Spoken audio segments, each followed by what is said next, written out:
क्षमा कीजिएगा महादेव, आपकी पूजा आरंभ ही करने वाला था कि मेरी दृष्टि इन दोनों पर पड़ी। तन ढकने के लिए वस्त्र नहीं थे। इस बालक ने कब से आहार ग्रहण नहीं किया है। आपको अर्पित करने के लिए मैं जो भी लाया था, मैंने इन्हें समर्पित कर दिया है। किंतु आपने इन्हें जो कुछ भी अर्पित किया वो मुझे ही अर्पित हुआ है नारायण। यही तो है मेरी सच्ची उपासना। संसार से दीनता, भूख और हिंसा को दूर करना। भेदभाव भी हिंसा ही है।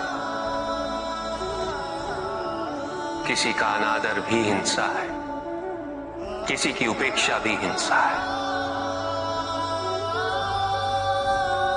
मेरी सच्ची उपासना है मेरे समाज में शांति और अहिंसा की स्थापना, निर्बलों की सेवा और उनका सत्कार। नारायण, आपने मेरे सभी भक्तों के लिए मेरी पूजा की सर्वोत्तम विधि प्रस्तुत कर दी है और यही विधि मुझे सबसे प्रिय है।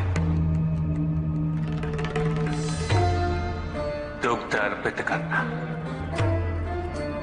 यदि भक्त के मन को दुग्ध की भांति निर्मल ना बनाए तो ये व्यर्थ है,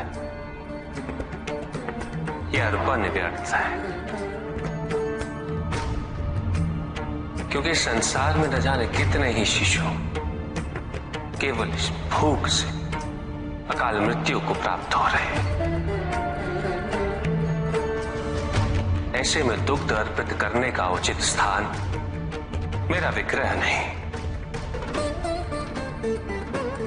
अपितु वो शिशु है जो निराश्रित है और उपेक्षित है।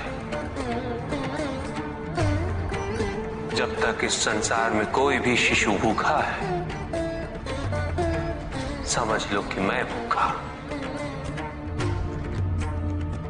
और मेरी क्षुधा तभी शांत होगी जब उस निराश्रित शिशु को आहार मिलेगा।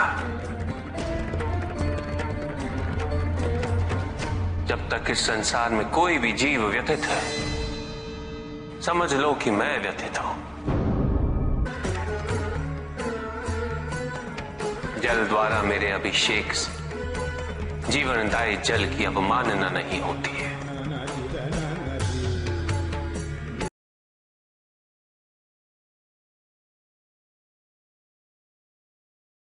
क्या श्रद्धा और विश्वास को प्रकट करने के लिए जल का अर्पण पर्याप्त है? क्या निर्जल पूजा करने से मैं मन की भावनाओं को महत्व नहीं दूंगा? जल आत्मा की संजीवनी है। असंख्य मनुष्य व जीव जंतु जल के अभाव में जीवित रहने के लिए विवश रहते हैं। न जाने कितने व्यक्ति